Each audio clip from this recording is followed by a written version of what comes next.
د ده عنوانونه هم ډېر جالب دي په خپله سفرنامه کې، دومره خوندور وي چې هغه عنوان هم ته مجبوروي دې ته چې ټوله لیکنه یې تر پایه پورې ولولې. د هر عنوان په سر کې دی اول بیت راوړي، یعنې د دې نه معلومیږي چې د ده هدف د معلوماتو رسول نه دی یو چاته، صرف د لوستونکي ته د ډېرې قوي ادبي لیکنې وړاندې کول دي. یعنې ما چې دا سفرنامه تمرکز یې په ادبیاتو باندې. بالکل ما چې دا سفرنامه لوستله د ننګیال صاحب، ما به کې ډېر نوي نوي بیتونه هم زده کړل او ډېر زیات خوند مې ترېنه واخیسته. دا اوس نه پوهېږم دا کېدی چې د صابر شاه صابر صاحب وي د بیت اسدجان لاله ته به دا معلوم وي چې لا به بد کوي چې څوک سپک راته ګوري، لا صابره د خیبر کاڼې درانه دي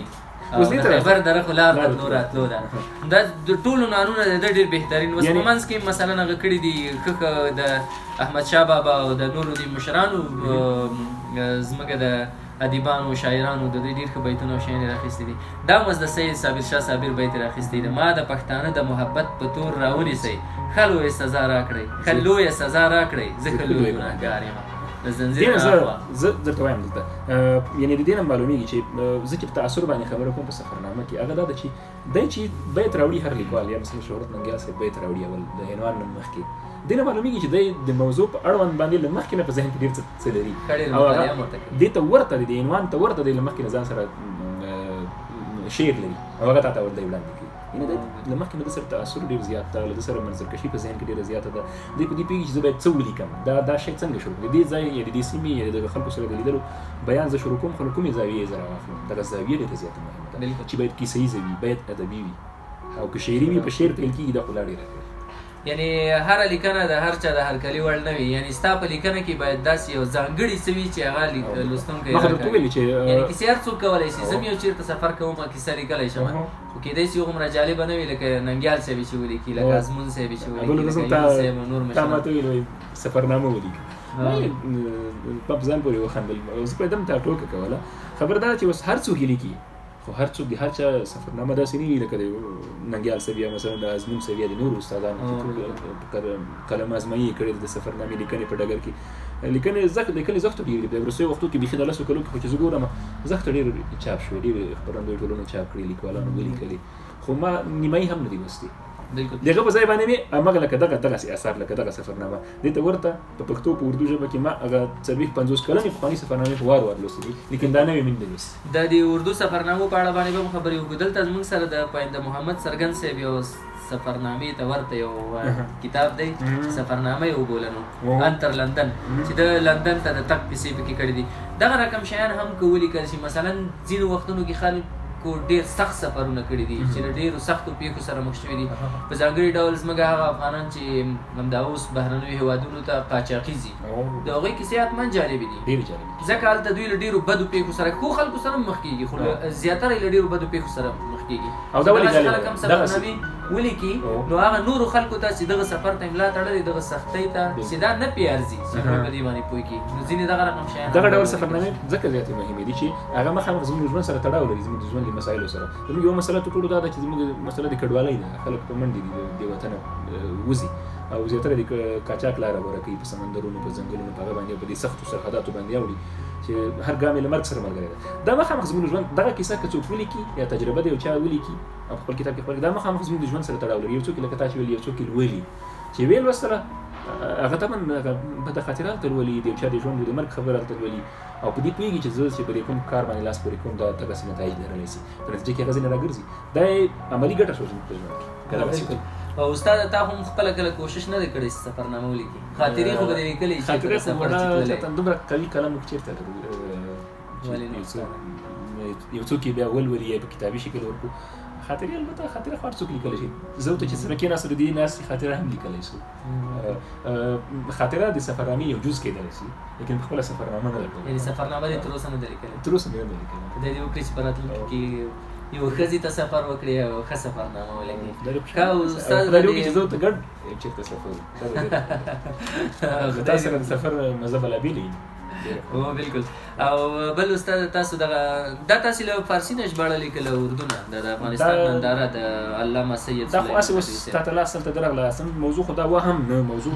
لیکل یو سفرنامه وه چا چې لیکلې وي. دا خو هسې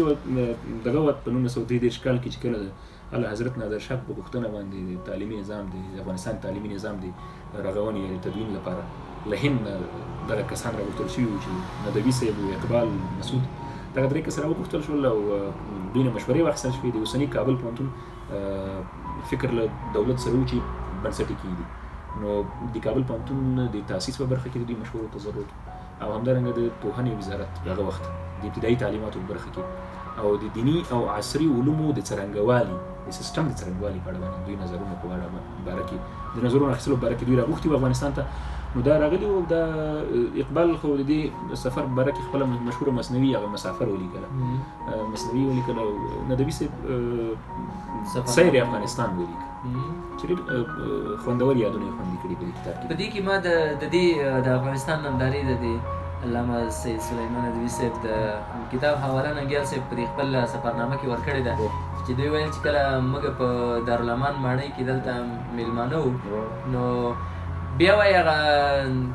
نفر چې خدمت یې کاوه موږ هغو ته موږ پیسې ورکړلې وې ویلې نه دا هېڅ امکان نه دی تاسې میلمانه یې څنګه موږ له خلکو نه پیسې دوی بخششي ورکوله او هغو بخششي نه اخیستله یعنې دا د افغانانو د اخلاقو د افغانانو د ټولنیز چلند په باره کې ډېر یو عجیب ډېر زیات ترې متاثر وو یو خو دوی چې افغانستان ته راتلل د افغانستان او د افغانانو په باره کې من حیث له دې چې دوی د هند د نیمې وچې خلک وو او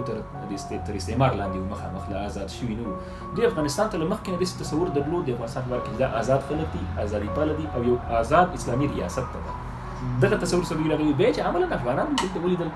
ډېر ترې متاثر شو نادرشاه دغه دومره متاثره ده اقبال چې مطلب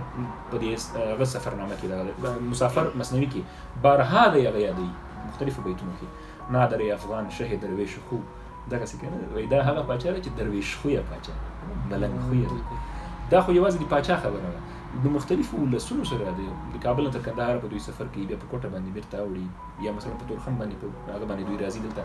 په دا لاره کې چې افغاني قبایل دوی ویني کورونه ویني د ټولنیز ژوند ویني کلی کور ویني له خلکو سره مخامخ بازارونو کې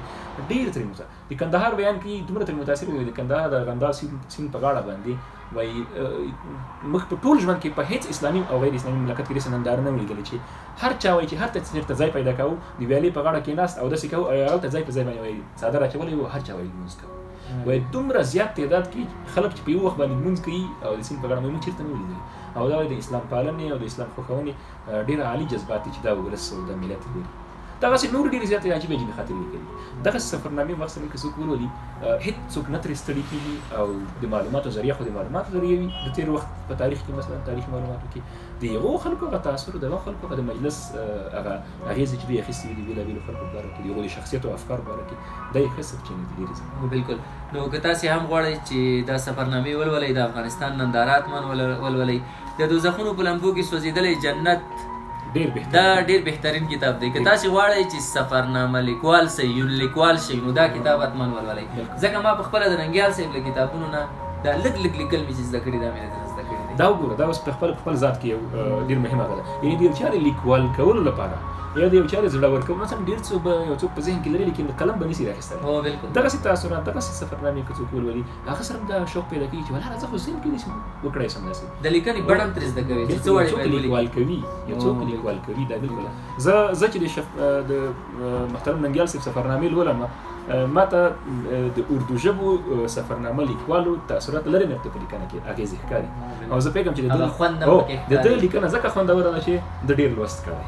د ډېر څه لوستي او ډېر خوندورې لوستي او هغه ملګري چې غواړي چې هېواد پرېږدي او په سختو لارو او قاچاقي لارو باندې له دې هېواده لاړ شي دا کار دی نه کوي لومړی د ان تر لندن د پیدا محمد سرګن صاحب دا کتاب ولولي د هغه وروسته به دوی ته بیا دا پرېکړه ډېره زیاته اسانه شي چې په دې وطن کې له همدومره ډېرو غمونو سره پاتې شي او که نه دا دومره بدبختۍ او دا دومره سختۍ په غاړه باندې واخلي او له هېواده وتښتي نو د استاد زښته ډېره مننه چې نن یې موږ ته وخت راکړه او د سفرنامې په اړه باندې زښتې ډېرې خوږې خوندورې خبرې وکړلې نو په راتلونکي هم له دغسې نورو افغانانو مینوالو او د دې وطن له لیکوالو شاعرانو سره هغوی چې یو وړه کیسه هم لري موږ به تر تاسې کیسه ارومرو در رسوو ځکه هر افغان یوه کیسه لري ژوند ښه وخت